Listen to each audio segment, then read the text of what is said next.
Welcome back to Financial Independence 101, the place where you go to get excited and motivated to make money, save money, invest money, become financially independent. And hi, my name is Mike. Today I'm going to talk to you about how I saved over $100,000 buying used cars instead of new cars over the last 25 years. And I'm going to tell you how you could do the same. But I want to start by talking about Dave Ramsey says that a car payment is the mantra of the middle class. And I agree with Dave on this one. And here's the reason why.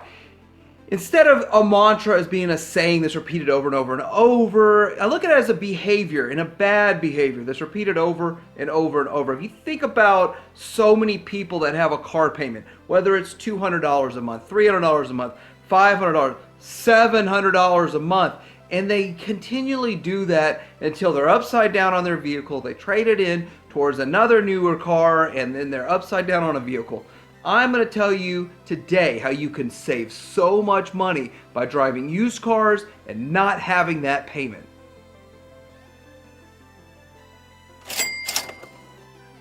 Okay, so the first thing I want to do is talk about the most common reasons people buy new cars. Now, I got this list off of roadandtravel.com.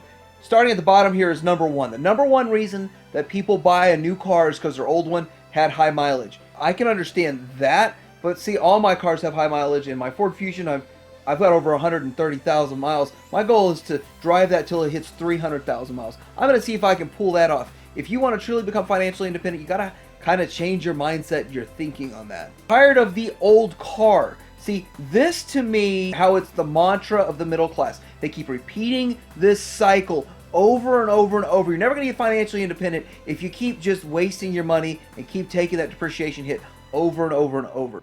Just because I like the way the new model looks, I'm not going to go out and spend another $20,000, $30,000. Number three, the old car was always in for repairs. Now, I can understand that. Now, you got to do your research and get a car that is reliable, that's going to last a while. And so that, like a Ford Fusion, is actually one of the better, more reliable cars. I hear that a Toyota Camry is a pretty reliable car too, but you got to do your research and find out. If you want to get a car that's going to last a while and you want to save money, you have to do that. Wanted a car with better gas mileage. Now, this one here is an excuse that I see a lot, but truthfully, you can get much better gas mileage with a newer car. But how much will it truly save you a year versus having a $500 car payment every month to save $1,000 in gas a year? Is that really going to be that good of a savings? I mean, that's up to you and how you do it.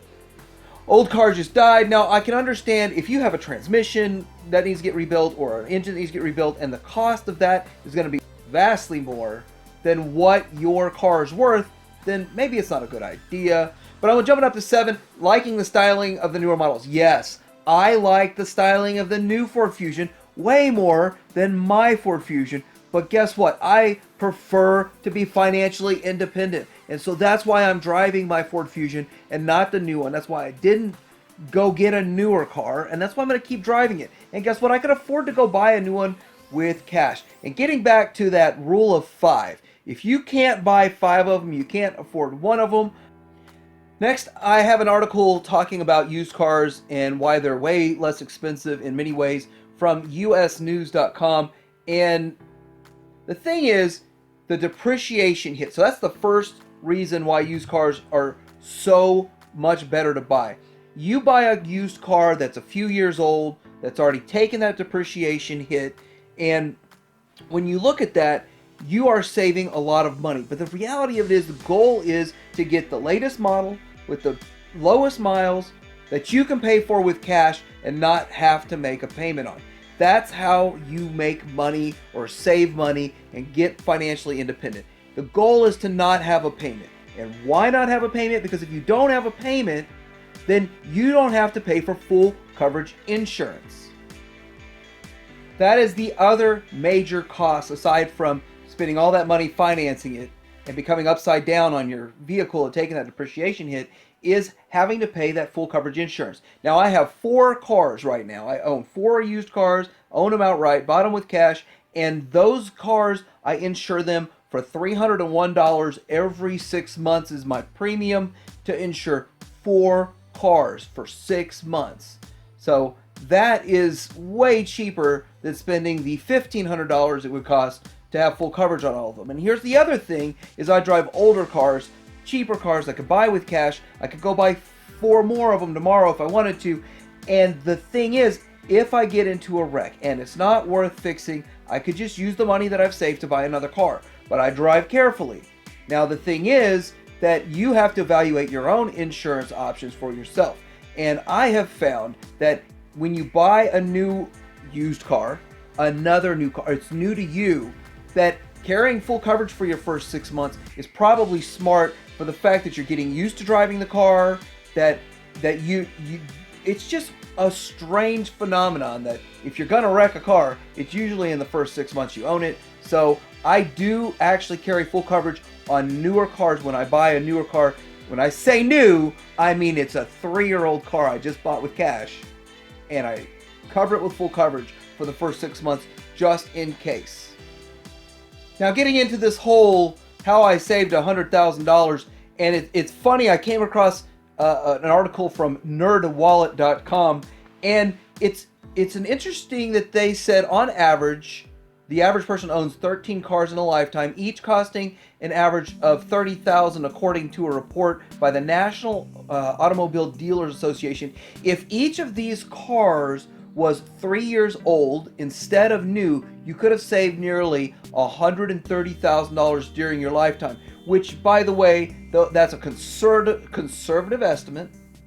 And it's also taking into account you're only buying a 3-year-old car. Now, my cars that they were all older than 3 years old except for one. And this is pretty much what I did, what I was thinking about when I went looking, and there it is, right there in writing. The same thing that I was able to do is right there. Have you ever heard of there's no new ideas? Well, guess what? My idea isn't new. Driving used cars, being fiscally responsible, working towards financial independence is nothing new. It's a simple concept that's hard to bring to reality. Now for some numbers real quick. I'm going to go down this list of cars and let you know what I've spent on these cars over the last 25 years and how much I would have spent if I was buying newer cars, brand new cars. And first I want to say I have this 88 Mustang that I bought for $3,500, and I drove it for a couple years, but I really wanted something more sporty, and I was young and I had to have a sporty car, so I got this Subaru SVX. Now I traded that $3,500 Mustang in plus $8,000, and yes, that was a lot of money to spend back then, and it was a bit wasteful, but I love this car. But this Subaru SVX required quite a bit of maintenance, and it was really expensive for a high school kid and then eventually college student to try to keep this car on the road. So then I moved on to wanting to buy a newer car. So that SVX was a 1992. I did end up getting into a 1999 Dodge Intrepid, and I bought that in the year 2000, and I only drove it for a year and sold it back.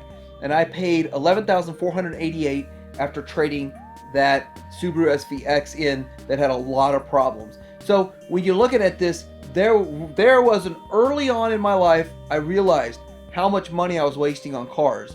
And cars really are mostly just transportation, right? So I drove this for a year, and then sadly, my grandfather passed away. And seeing his car, his Oldsmobile, sit in the driveway and every day and not get driven, and what are we going to do with this?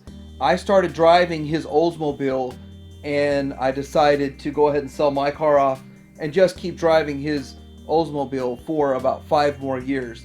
And so I did actually get a free car. It was not the greatest car in the world. He kept up with it, but I had a bit of my grandpa with me every day for about 5 years until I did have some costly engine repairs that needed to happen to it. And this was a 1991, and I drove it until 2006. So I drove it for about 5 years until it really needed some serious repairs. I then got into a 1994 Chrysler LeBaron for $500. And so with this Chrysler LeBaron that was $500 is a crazy story how I got it so crazy cheap from somebody I worked with. and I'll get into that in another video. But it was a pretty decent car, and this was a testament to if you take good care of a car can last a long time. But I only drove it for about 2 years, and then I ended up wanting to get a newer car, and I came across a really good deal, so I jumped on it. So this Chevy Cavalier was a cheap entry-level type of car, and it lasted me, I drove it 8 years, and when I sold it, it still had a lot of life in it. And it was a great car. It's still a great car. Whoever's driving it is probably still driving it today. And what I like about buying these smaller 4-cylinder compact cars is that the parts are cheap, and you could, a popular model like this you can find in salvage yards. You can find salvage parts if you need to. If you get a small fender bender or whatever, you can fix it up. And so with that, this was a good car for 8 years. In fact, if I kept it, I'd still be driving it today. But I moved up to more of a mid-size sedan with this Ford Fusion. And yeah, it sounds like, yeah, you've had a lot of cars, Mike, I know. But the thing is that this car, the Ford Fusion, is a great car. In fact, I didn't like Fords for a while because of that Mustang I had. But this is a good car. It's been really good for me for the last 5 years. And so I bought it for $7,000. Now, looking at a quick side-by-side, I would much rather have bought, instead of my 2011 Ford Fusion, I would rather have had a 2013. But I got, for $7,000, I got my 2011, and instead of the 13 would have cost close to $20. And so when you're looking at that, I'm thinking this is the best deal, and it still runs and drives great. And this is not the newest model. You never want to buy the first year of a new body style. And here's why. They have to work out a lot of the bugs. I mean, that's not a technical term. The technical term is whatever. They have to figure out all the new technology and make it integrated properly and make it work right. So you usually want to buy 2 or 3 years into a new body style, a new model. And so with mine, I was second to the last year. So they have gotten used to making this from 06 until 2011. They were seasoned at making this model. And let me tell you, I don't have very many issues with this car. Well, the only issue I've had is a water pump. And my friend and I replaced it. It cost $40. So let's do the math on all this. If you look at all this math on this, it adds up to $36,000 I've spent on cars in the last 25 years. If you take the $10,000 off for me selling that car back, that Dodge Intrepid back, that's only $26,000. And now, if you were to go out and buy a new car for $20,000, I showed you the article about 30, but for $20,000 times over 21 years, 7, over 24 years, or 8, but we're going to go with 7 over 21 years, and that's $140,000 minus 26.